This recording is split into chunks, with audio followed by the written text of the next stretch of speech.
कुछ नेता सिर्फ कटाक्ष करने पे, जब भी अधिकार की बात करेंगे, शिक्षा की बात करेंगे, स्वास्थ्य की बात करेंगे, रिजर्वेशन की बात करेंगे, वो धर्म की चटनी चटाने के आ जाएंगे।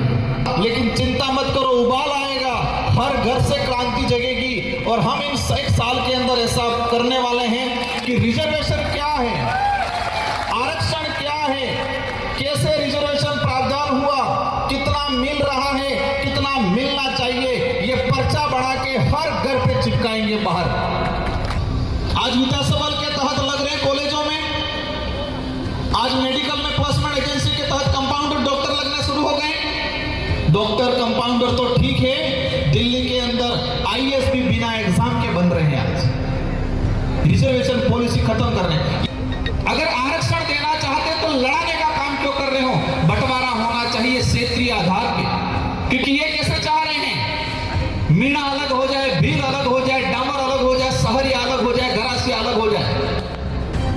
अब ये बता दिया जाए मुझे, प्रतापगढ़ का हमारा भाई जो आहारी है, डूंगरपुर में भी आहारी है, डूंगरपुर का आहारी भील लगाता है, यहाँ का आहारी मीणा लगाता है, कि यहाँ का आहारी जो मीणा लगाता है वो कोरोली सवाईमाधोपुर के भाइयों से कंपटीशन कर पाएगा? अज्ञानता वंश या षड्यंत्र के तहत या किसी भी तरीके से जो हमारे यहाँ भील समुदाय था इसका मीणा लिखा गया, उसका पहला संशोधन किया जाए। बांसवाड़ा में कार्यक्रम हुआ पहला, और सेकंड कार्यक्रम अपना प्रतापगढ़ जिला मुख्यालय पे, मैं मंच पे हमारे जो महापुरुष जिनकी प्रतिमाएं तस्वीरें जो लगी हुई है इनको नमन करना चाहूंगा। इनको नमन करते हुए मैं मेरी बात को शुरू करना चाहूंगा। आज जिस बात को लेके हम यहाँ पर एकत्रित हुए हैं, जिस समस्या को लेके हम यहाँ पर एकत्रित हुए हैं, अनुसूचित क्षेत्र आरक्षण मोर्चा,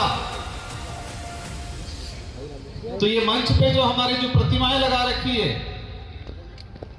हमारे बिरसा मुंडा से लगा के ज्योतिबा फुले, जयपाल सिंह मुंडा, भीमराव अंबेडकर जी,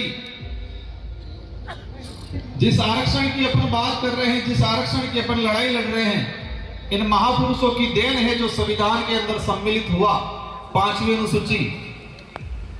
और बड़े दुख के साथ कहना पड़ रहा है, सरकारें कोई भी रही हो, लेकिन आज तक अनुसूचित क्षेत्र का रिजर्वेशन पॉलिसी संविधान के अंदर क्या है, सरकार ने कब कब कैसे नियम बनाए, संविधान में क्या है प्रावधान और दिया कितना, इस पे आज तक बात नहीं हो पाई।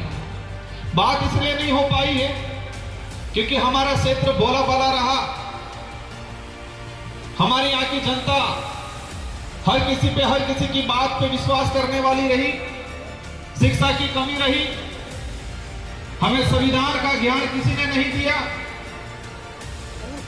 जो 1950 में बना उसकी बात किसी ने नहीं की। लेकिन 5000 साल पहले, 10,000 साल पहले काल्पनिक क्या घटनाएं हुई, उसकी एक एक कड़ी हमारे समुदाय के लोगों को, बड़े बुजुर्गों को, हमारे रिटायर्ड कर्मचारियों को बताया गया।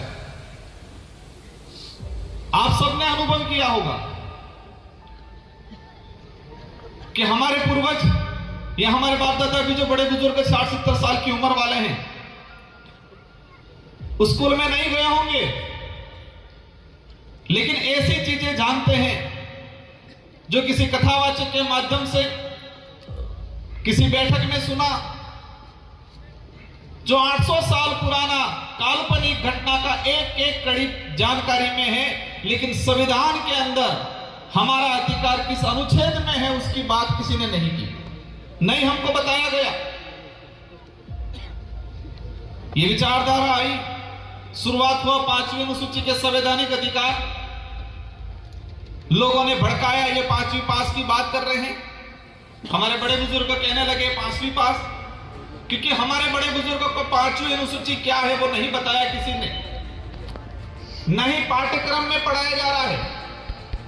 स्कूलों का जो पाठ्यक्रम है, उस पाठ्यक्रम में ट्राइबल के कितने राइट्स हैं, संवैधानिक अधिकार क्या हैं, वो नहीं पढ़ाया जा रहा है। कहीं पढ़ा भी दिया जाता है, 1 या 2 लाइन में सिमट दिया जाता है।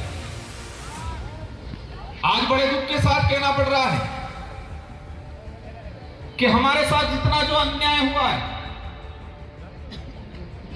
मैं कई बार कहता हूं कि पहले तलवारों से तीर कमानों से लड़ाइयां लड़ते थे, तलवारों से तीर कमानों से अत्याचार होता था, शोषण होता था।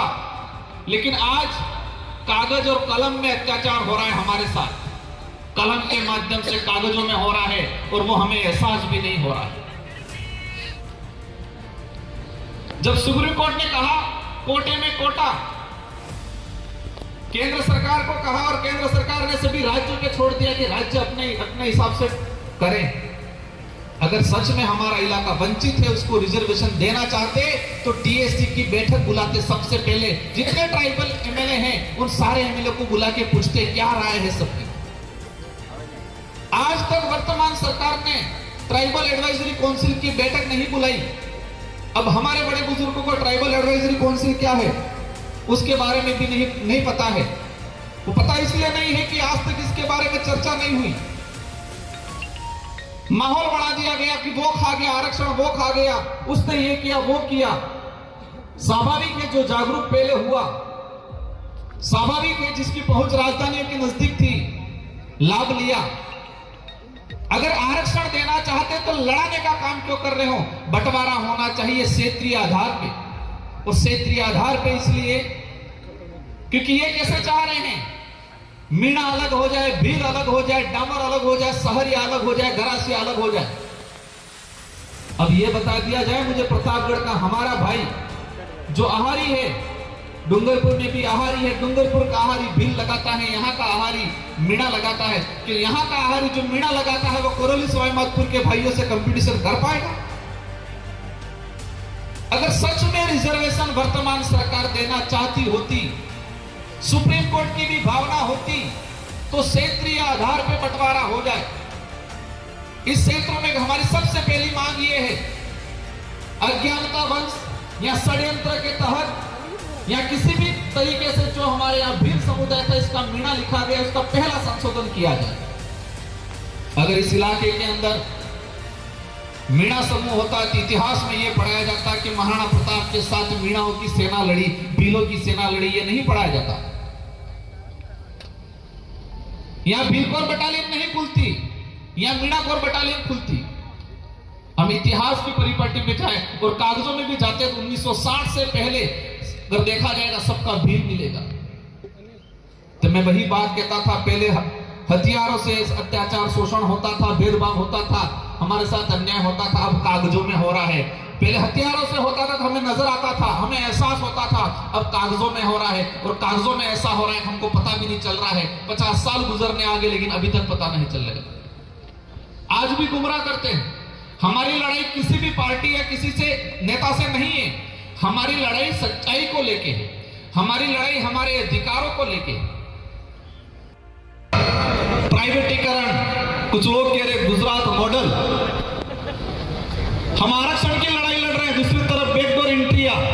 इस इलाके में पंचायत साइट लगाए 2017 में, लगभग 10 से 15 हजार पंचायत साइट लगे।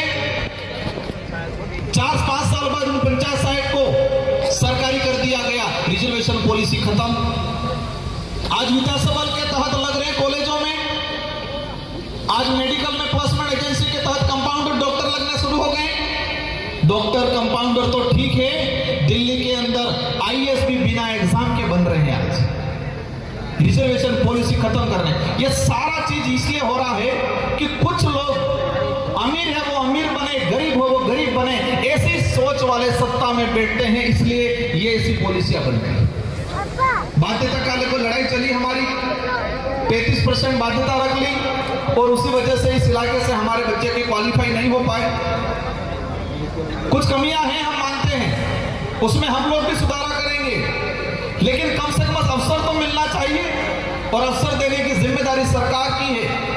और हमारे वर्तमान में देखा गया है, मैं इस मंच से नहीं कहना चाह रहा था लेकिन बात निकल गई, इसलिए कुछ नेता सिर्फ कटाक्ष करने पे, जब भी अधिकार की बात करेंगे, शिक्षा की बात करेंगे, स्वास्थ्य की बात करेंगे, रिजर्वेशन की बात करेंगे, वो धर्म की चटनी चटाने के आ जाएंगे हर मुद्दे पे। जब भी इस इलाके का कोई भी नेता आम जनता अधिकार की, स्वास्थ्य सुविधाओं की बात करेगा, रिजर्वेशन की बात करेगा, न्याय की बात करेगा, धर्म की चटनी चटाना आ जाती है। इनका एजेंडा है कि हम कमजोर रहे, परजीवी बने रहें। ये नहीं चाहते हैं कि गरीब आत्मनिर्भर बने, क्योंकि गरीब आत्मनिर्भर बन गया तो उनकी राजनीतिक रोटियां सेकना बंद हो जाएगा, क्योंकि फिर आत्मनिर्भर बन गया तो सही गलत का फैसला करना लगेगा, सवाल जवाब करेगा। इसलिए सारे साथियों की जिम्मेदारी है कि ये लड़ाई मेरे अकेले की, इस मंच पे विराजमान ये जो जनप्रतिनिधि हैं, जो विधायक जी, इनके अकेले की नहीं है, हम सब की लड़ाई है। और उस लड़ाई को संवैधानिक तरीके से लड़ना है। कुछ लोग सोचते होंगे कि संगठन चल रहा है, रैलियां निकाल रहे हैं, क्या होगा, लेकिन चिंता मत करो, उबाल आएगा, हर घर से क्रांति जगेगी। और हम इन 1 साल के अंदर ऐसा करने वाले हैं कि रिजर्वेशन क्या है, आरक्षण क्या है, कैसे रिजर्वेशन प्रावधान हुआ, कितना मिल रहा है, कितना मिलना चाहिए, ये पर्चा बढ़ा के हर घर पे चिपकाएंगे बाहर, हर घर के बाहर। हर घर में पैदा हुआ बच्चा जिस दिन समझदार हुआ, जिस दिन बोलना सीखे, जिस दिन समझदार और बोलना सीखा, उस दिन से ही अपने अधिकार को जानने लग जाए। ऐसी क्रांति लाने का अपन सब मिलकर काम करेंगे, क्योंकि उन्होंने अंधकार में रखने का काम किया, हमारे अधिकारों पे पर्दे डालने का काम किया। इसलिए हम मुहिम छेड़ेंगे अपन सब मिलके, आप सबके साथ सहयोग से, जो घर में बैठे हैं, क्योंकि आज माहौल बड़ा हुआ है। किसी सरकारी कर्मचारी के परिवार से कोई यहाँ पर आ जाए तो उसका ट्रांसफर हो जाता है, कहते हैं। पर एक बात समझना, जितने नेता, कर्मचारी, अधिकारी को जो न्याय की बात करता है, जो समाज की बात करता है, जो अधिकार की बात करता है, उस कर्मचारी को ट्रांसफर परेशान करने का काम करते हैं। लेकिन जो नेता, जो अधिकारी, कर्मचारी को जो न्याय की बात करता है, उसको परेशान करते हैं, उन नेताओं के बच्चे, मैं कहना चाहूंगा, कम से कम तुम्हारे बच्चे उस काबिल बनाओ जिस अधिकारी को, कर्मचारी को परेशान। तुम्हारा बच्चा तो बनाओ एखादा कर्मचारी, अधिकारी। जितने नेता परेशान कर रहे हैं, इन सारे नेताओं को देख लो कि उनके बच्चे क्या कर रहे हैं। जिस गरीब घर का व्यक्ति मेहनत करके नौकरी लगा है, उसको तुम परेशान कर रहे हो। कम से कम तुम्हारे बच्चे को तो बना के दिखाओ एक बार, कम से कम उस काबिल, फिर पता चलेगा कैसे तकलीफ होती है, कैसे बनता है, कितना पसीना आता है।